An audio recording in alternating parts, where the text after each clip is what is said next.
આખરે તેઓ ઈસુને મેળવવામાં ફાવ્યા.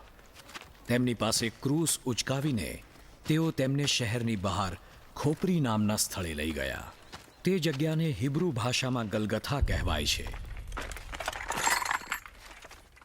ત્યાં તેઓએ તેમને ક્રૂસે જડ્યા. ઈસુની સાથે બીજા 2 જણને પણ ક્રૂસે જડવામાં આવ્યા. વચમાં ઈસુને અને તેમની બંને બાજુએ એક જણને.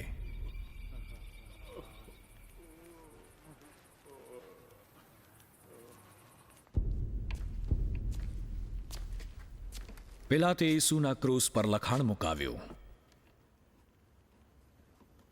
નાઝરેથનો ઈસુ, યહૂદીઓનો રાજા.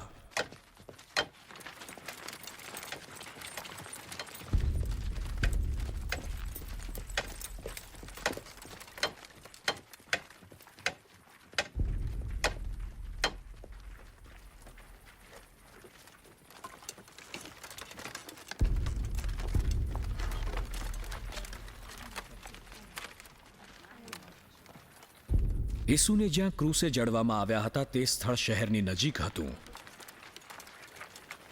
તેમના ક્રૂસ પર મૂકેલું લખાણ હિબ્રુ, લેટિન અને ગ્રીક ભાષામાં હતું. તેથી ઘણા લોકોએ તે વાંચ્યું. મહાયાજકે પિલાતને કહ્યું કે યહૂદીઓનો રાજા એમ ન લખો, પરંતુ તેણે કહ્યું કે હું યહૂદીઓનો રાજા છું.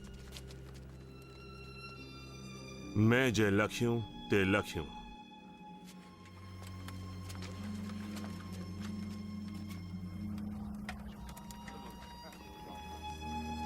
ઈસુને ક્રૂસે જડ્યા પછી સૈનિકોએ તેમના કપડાને પોતપોતાને માટે 4 ભાગમાં વહેંચી લીધા.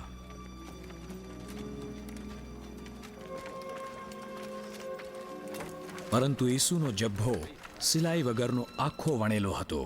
તેથી સૈનિકોએ કહ્યું, આ જબ્ભો ફાડીએ નહીં, પણ તેને માટે આપણે ચિઠ્ઠી નાખીએ કે તે કોના ભાગે આવે છે. અહીં એ શાસ્ત્ર વચન પૂર્ણ થયું કે મારા જબ્ભાને માટે તેઓએ ચિઠ્ઠીઓ નાખી. આ બધું સૈનિકોએ કર્યું. ક્રૂસ પાસે ઈસુની માં મરિયમ, તેમની માસી કલોપાસની પત્ની મરિયમ અને મરિયમ માગદાલેણ ઊભા હતા.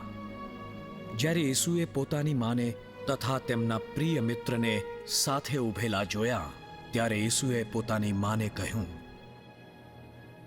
જો તારો દીકરો. અને ઈસુએ એ મિત્રને કહ્યું, જો તારી માં. તે પછી એ શિષ્ય તેમને પોતાના ઘરે લઈ ગયો. ઈસુએ જાણ્યું કે સઘળું પૂર્ણ થયું છે. ત્યારે શાસ્ત્ર વચન પૂર્ણ કરવા તેમણે કહ્યું,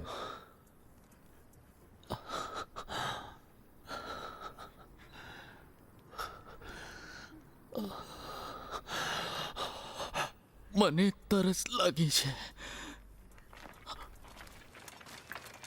કડવો સરકો ભરેલું વાસણ ત્યાં જ હતું. તેમાં વાદળી બોળીને ઝુફાના છોડની ડાળી પર બાંધીને તેઓએ તેમના મોં આગળ ધરી.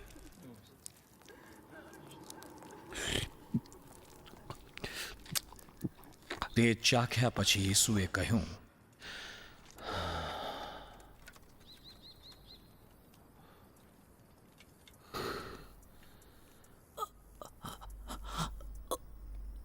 સંપૂર્ણ થયો. પછી તેમણે માથું નમાવીને પ્રાણ છોડ્યો.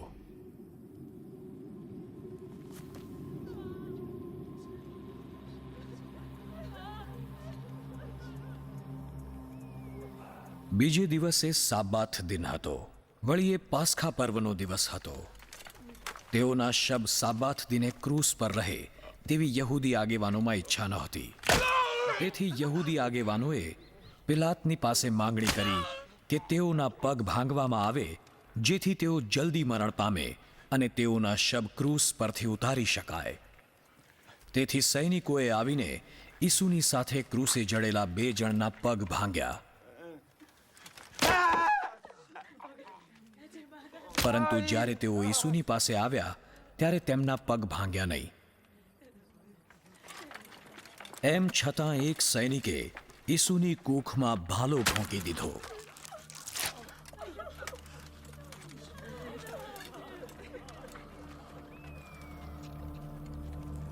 એટલે તેમાંથી લોહી અને પાણી વહેવા લાગ્યા.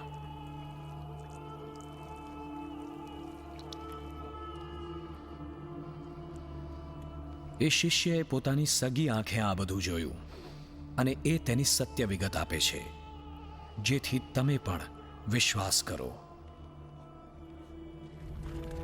સૈનિકોએ આમ કર્યું તેમાં એ શાસ્ત્ર વચન પૂર્ણ થયું કે તેનું એકે હાડકું ભાંગવામાં આવશે નહીં. બીજું શાસ્ત્ર વચન આ પ્રમાણે છે, જેઓએ તેને વિંધ્યો તેઓ તેને જોશે.